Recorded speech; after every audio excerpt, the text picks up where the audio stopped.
Thanks for asking me to come and speak. Congratulations to the birthdays. 30 days is a really long time. 90 days is a really long time as well. And welcome to anybody who's new and didn't introduce themselves. I didn't introduce myself in Alcoholics Anonymous for a really long time either. I just had to get the court card signed and tried to slip out. I didn't know you could sign it yourself. They're not going to check.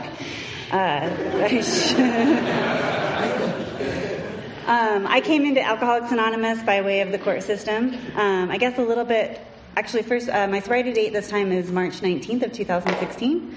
I have a sponsor, like Tim said, I'm involved in service, and my home group is the Downtown Bunch on Thursday nights at 8:30.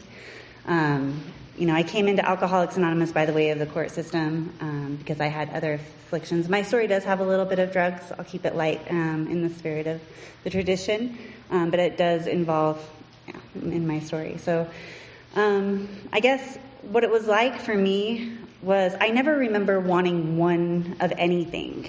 I can think back to like the very first time I drank. I shared a bottle of vodka because you could fill that with water and your parents wouldn't know until it started freezing when they put it in the freezer. And we made screwdrivers and took those little cross tops that they used to sell at like truck stations. It was basically like legal speed, and threw up all night long.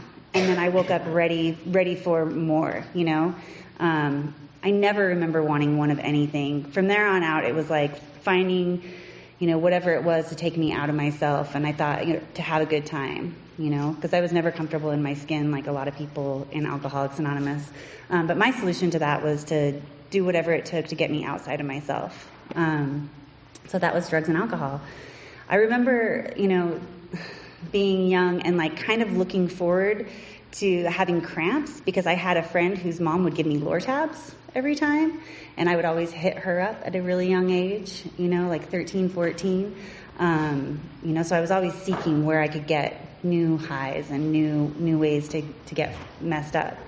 By the time I was 19, I had moved to Salt Lake. I'm from a small town in southern Utah, and by the time I got here, I had acquired a heroin addiction, and I lived that way for a long time, and it was convenient because whenever I was doing a lot of drugs, I didn't have to have alcohol, because it didn't mix well, honestly. But whenever that wasn't around, alcohol was always there. If I look back in my history, alcohol was kind of the constant.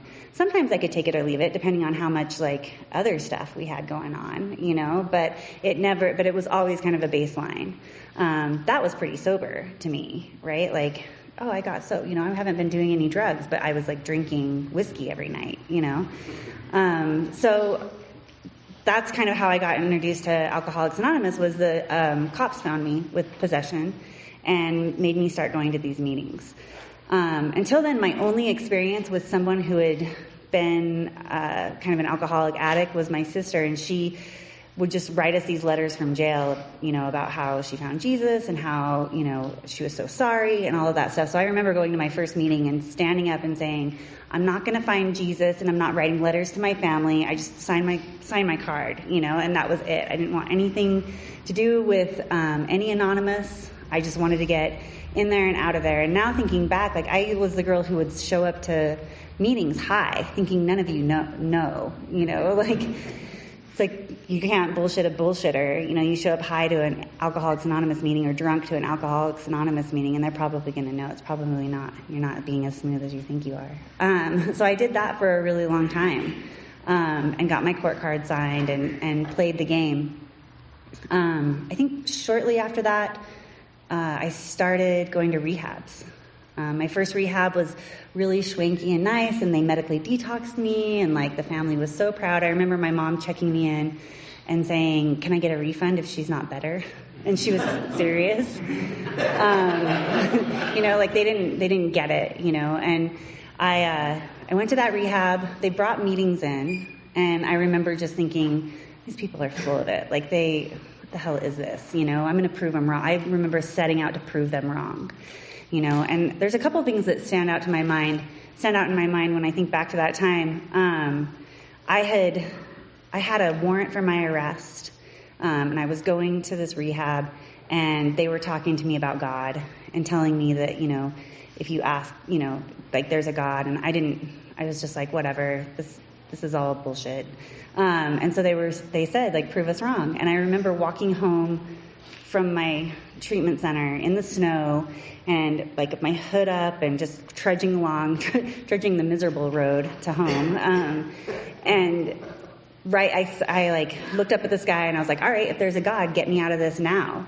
And right then this cop pulled up and I was like, no way, but he pulled over, never asked me my name and gave me a ride home. Like I got to sit in the front seat of the car, knowing that I had a warrant for my arrest, and he took me home, and I was like, that was a weird fluke. I think I shared about it when I got back to the treatment center, and they were like, that's an amazing story. And I was like, no, it's a weird fluke thing. Those things don't happen. But there's like series of those things that would happen throughout my life. So I stayed sober for a little while when I got out of that treatment center.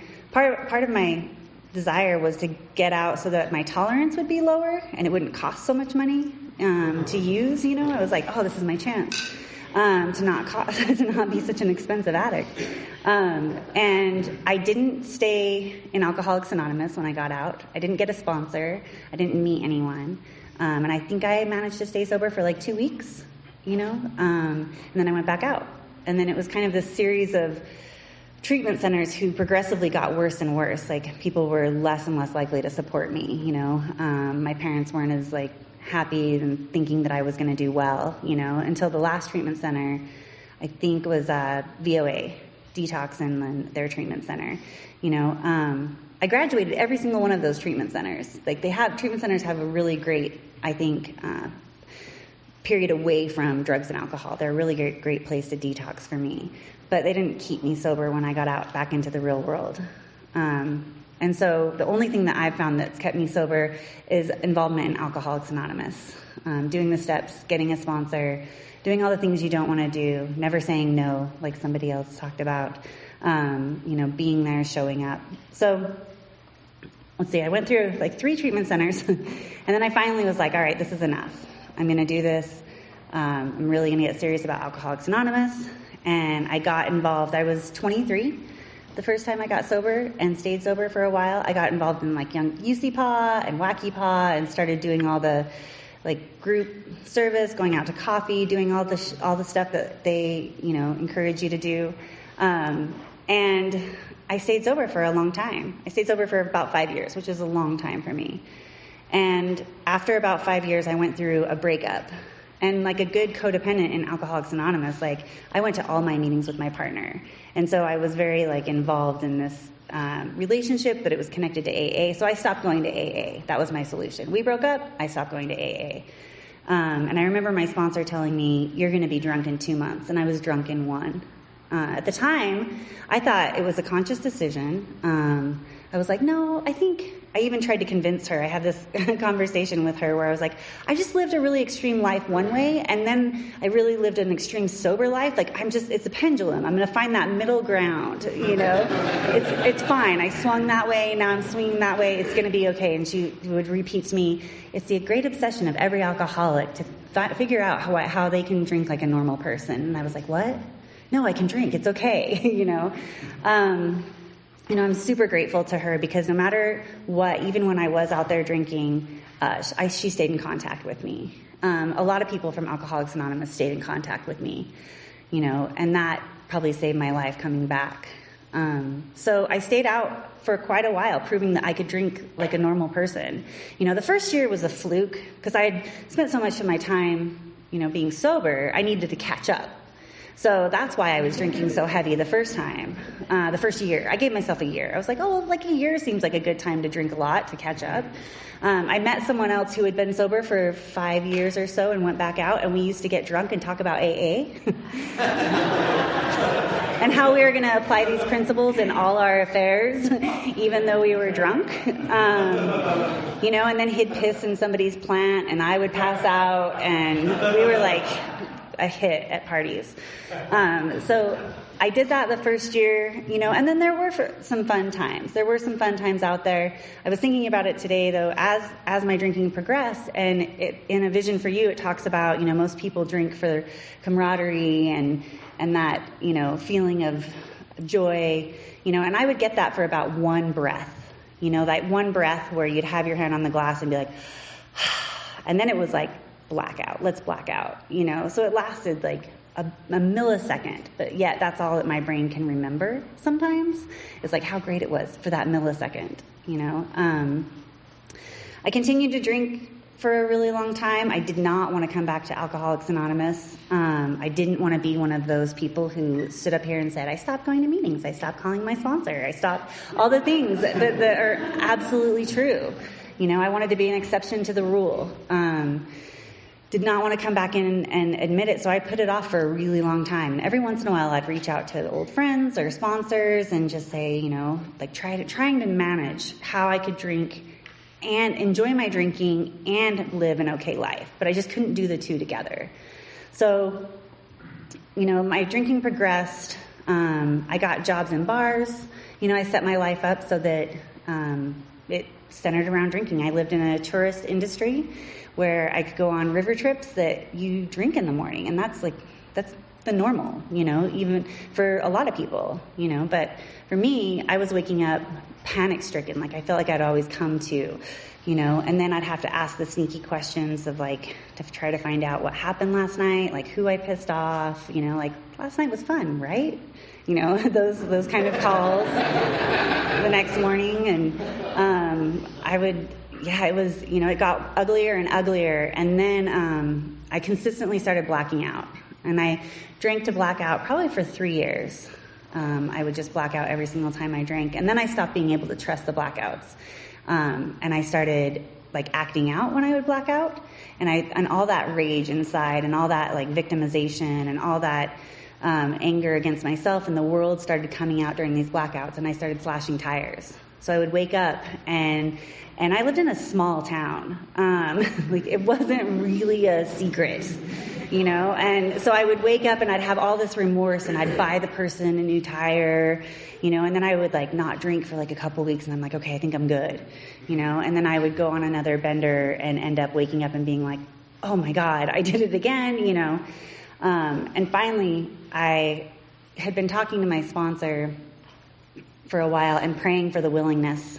There was someone in Alcoholics Anonymous who I knew when I was a young person in AA, and I called her in a moment of desperation, and she wasn't sober either. And she said to me, I just don't think I have the willingness to go to any lengths. And when she said that to me, I knew that at that time I did. And unfortunately, 4 years later, she passed away from taking her own life. And that's what happens to alcoholics, right? I was an alcoholic who went from zero to suicidal for a while too, driving around with ropes in my car or trying to get the courage to take my own life, it wasn't fun. It wasn't fun for a really long time. And I just prayed for the willingness to come back to Alcoholics Anonymous. And finally, I got the willingness to go to an online meeting because I didn't want to physically walk back into the rooms to prove you right. I thought I'll go to these online meetings. And I don't know, people I think have success. I got on there. I don't know if I was doing it right, but it was just a lot of hello back and forth, and it didn't really work for me. And I had to get, a little more desperate. So at the time I was living in a really small town of which I had been a bartender at 3 of the bars. And in between all of these bars was the Triangle House. So it was bar, Triangle House, bar. And it was the longest walk. It was the shortest walk from bar to bar, but the longest walk from the bar to the Triangle House. And I finally walked into an AA meeting in my hometown, and it was terrifying.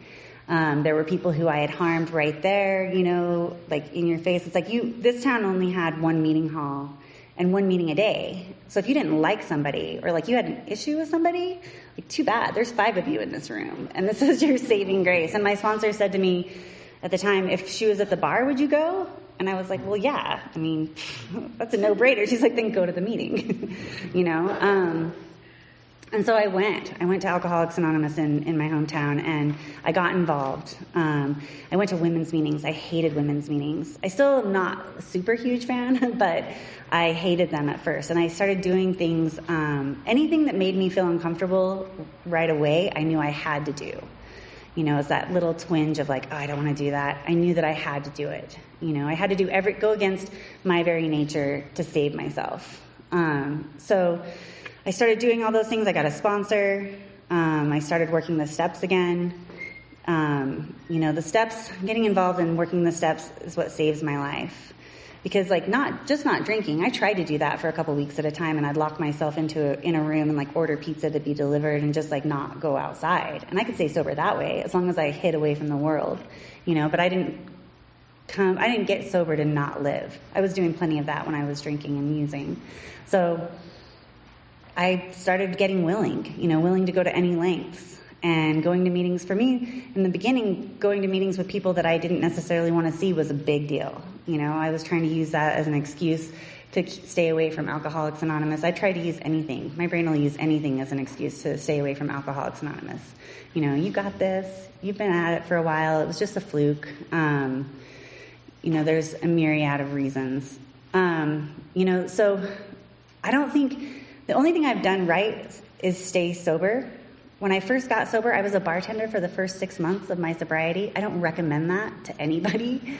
I've done a lot of things in sobriety that I wouldn't recommend to people, but I've stayed sober through them. And that's the line that my sponsor always uses is, as long as you're willing to walk through the consequences sober, then it's your life. You can do whatever you want. But that road does start getting a little more narrow, right? At first it was, I was a bartender for the first 6 months, and finally I was like, I can't do this. I was trying to still live in that same world, and then I had to let go of that.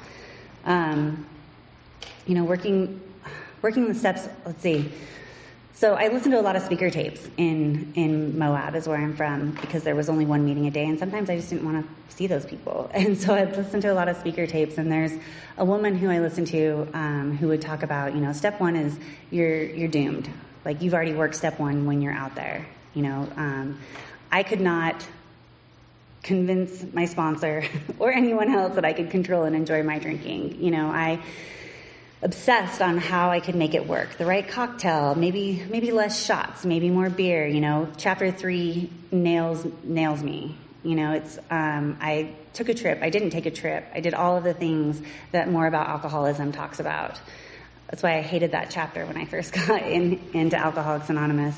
So if you're convinced that you're an alcoholic, then the only thing to do is, well, I guess you have two options, right? You can live in this horrible, desperate place of I'm screwed and what else am I going to do with my life? Or you can seek the solution. And for me, I sought the solution in Alcoholics Anonymous. I lived in a really beautiful place with a lot of nature, so I used that as a higher power for a really long time. That was really easy for me to kind of associate, that the nature around me was a lot bigger than I was. And so I used a lot of that. I spent a lot of time outdoors and then with Netflix when I first got sober. It worked for me then, The fourth step, I guess none of us really like that self-searching. I felt like an 8th grader reading a journal. They hurt my feelings, a lot of that over and over and over, But I guess where I find a lot of my sobriety and a lot of relief came from the 9th step. My amends, my second time around, weren't all pretty. It's nice, it's lovely when I go to people and, it's accepted and all of those things, but a lot of them weren't pretty. A lot of people didn't want to talk to me, because I was a menace. I'd get blackout drunk and destroy your property, or cause wreckage. One of the things, though, that I learned early on in sobriety is I had to be willing to go to any lengths. And an alcoholic like me, if I can get away with this much, I'm going to try to get away with this much next time, right? So I had acquired a DUI in Salt Lake a year before I got sober, and they lost it. They charged me originally, and then they lost it. And I remember my lawyer at the time was like, I think, there's a statute of limitations. You should just ride it out. And I remember thinking, no, I think if I let this ride, I'm going to think I can get away with things, and that's not good for an alcoholic like me. So I called them and helped them find it, and which is an interesting process. They were like, wait, what? What are you doing? And I was like, no, I got a DUI almost 2 years ago, and I need you to find it. And they were like, let me transfer you. But they found it, and they gave it to me, which I probably deserved, hundreds of other DUIs, But for me, that moment was a moment where I was like, I can't get away with, my life is no longer about getting away with things. It's about taking responsibility and moving forward, taking responsibility and doing better, having that psychic change sufficient to bring about that recovery from alcoholism. And that's a spiritual experience to me, being willing to call the police and say, I have a DUI you need to charge me with, more and more of those things would happen. So I had all of these slashing tire things on my conscience. And I was like, yeah, I've made, restitution for most of them, but I don't really feel like that's an amends. And my sponsor was like, well, just pray about it.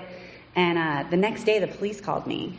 And they were like, oh, we've been meaning to get a hold of you, but your name was brought up in this, these series of automobile vandalizations. And I was like, no, it wasn't me. And I hung up. And I was like, God damn it.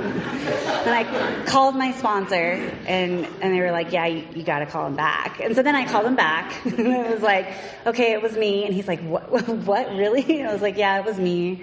And so, then he was able to talk to some of those people who didn't want to necessarily talk to me, But my instinct is still to be like, no, it wasn't me, I don't want to take responsibility for my actions sometimes. But it's so important for me to stay alive today that I'm willing to I just have to do it. I know how easy it is to go back out and to think you got it and you can just get away with this one little thing. And it's sneaky. You think, I don't know, for me, in my experience, it was sneaky when I remember it. It might have been blatantly obvious to everyone else, but in my mind it was like, oh, it's just this, it's just missing one meeting. Well, it's just lying this one time. Or anything like that, and I can't risk that in my life. Not to say I'm not I'm perfect, because I still do it, but I'm getting quicker to admit it. I'm getting quicker to call people back and be like, actually, and that's way more embarrassing, which is helping. Just say it, just say it the first time. But those are the things I think that stand out from working the steps that really show me the change in my behavior that was brought about by working the program of Alcoholics Anonymous. I wouldn't do, I still tell people that. I think my sponsor, even at the time about the DUI, didn't think I should have turned myself in. But for me, these are the things that I can look at and say, that's not me doing that. That was not my, that's not my character,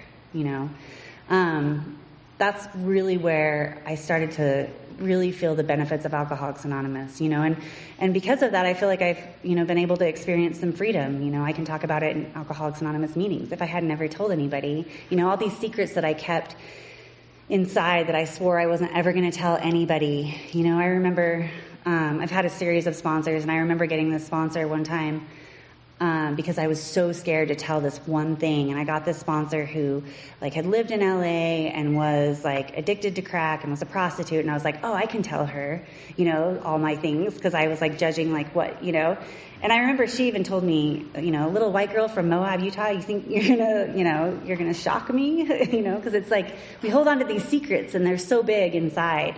And then you share them with another person and you realize that so many of us, well, you might not have slashed tires, but we all experience a lot of the same emotions and that, when we can understand one another. And it's amazing to me what Alcoholic does to connect me to a world that I didn't ever think was possible, I thought that I just didn't want to black out and slash tires anymore. I didn't want to,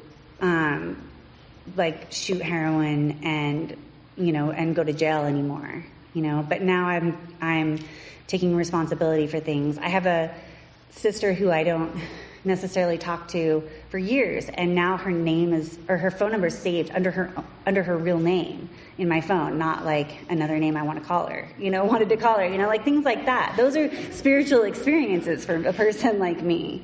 So I can't, I'm so grateful to Alcoholics Anonymous. I feel like I've been given a second chance where a lot of people don't. I was sober from 23 to 28, and I see some of my friends from that time still in Alcoholics Anonymous, and I also see a lot of people who go out and just really struggle to come back in like I did, or start to loop around and do like the 90 days, and that terrifies me. That terrifies me because I know that that's me. That's my, norm. The way that I address life, the way that I see life when I'm not working a program, those are the kind of situations I find myself in, is getting stuck in a cycle of self-destruction and blaming everyone else around me, and not understanding how to get out of it or how or why, and not turning to any kind of spiritual experience, for any kind of answers. Today I go to a lot of agnostic meetings, and that's pretty much how I identify as I know that there's something bigger than me. I don't know necessarily what it is, and I don't know what it's not.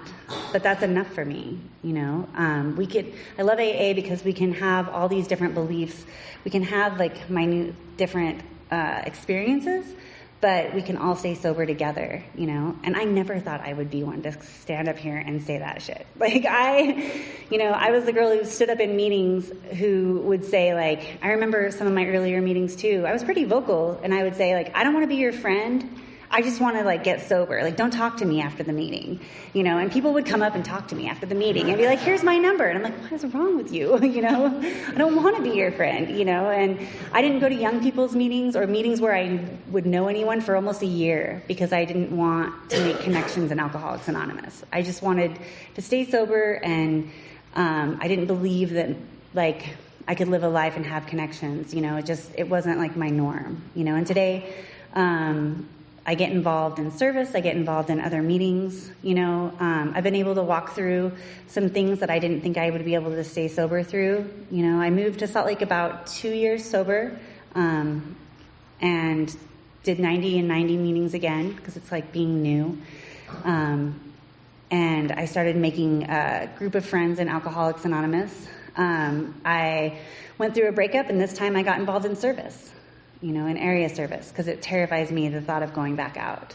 I find ways to trick myself into getting more involved in Alcoholics Anonymous, because I still have that mind of it's dark, I don't want to go outside, whereas I don't know, I would have walked in 20-degree weather for a drink, it's but it's dark so early, and I'm so tired, it's so easy to forget, right? The lengths I would go to for a drink or a drug, and I have to remember that. So I have to find things to make myself show up, and I'm so grateful for area service. After I got involved in area service, I lost a sister to cancer, and then a dog to cancer 4 months later, and I lost a job that I had, put kind of a business I had helped start.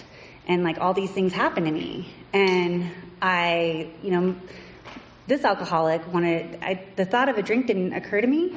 But I just got involved in more area service, and more service in meetings. And it saved my life. I'm so grateful to Alcoholics Anonymous because I was able to be a caretaker for my sister for the last 2 years of her life. And I never wanted to take her pills. That's big for me. I never wanted to go out for a shot of whiskey after a rough chemo with her, because I'm really good at making someone else's pain about me, and Alcoholics Anonymous taught me how to make her pain about her, and I just show up, that's a gift. I was able to show up for her daughter and for her son, and now they trust me and they're close to me, when I first got sober, people didn't even let me use their bathroom at their house, because I would shoot up in there or do something in there. I wasn't welcome. And, today I take care of people's kids. I get to help take care of my family when they're sick. And that's a gift I didn't expect from Alcoholics Anonymous. My love for AA wanes and weans, I'm sure, as it does for a lot of people. It's really hard to sometimes stay involved, right? And so, getting involved in your home group or with a sponsor and sponsoring other people keeps me active, and I have to do that today. So, it's been a really big gift to work with other women in Alcoholics Anonymous and walking them through the steps. You don't really understand that until you do it, you know? It always sounds like bullshit on the end of the phone where it's like, sorry to call. You're like, no, really, no, thank you, you know? It sounds like a lie, but it's not. You know, it saved my butt through a lot of really hard times. And I wouldn't be here today without the women I get to work with. So, I think, I'm just super grateful to Alcoholics Anonymous. I don't really have, I guess, much else to say, but thank you for letting me be a part of your meeting. Thanks. Thank you.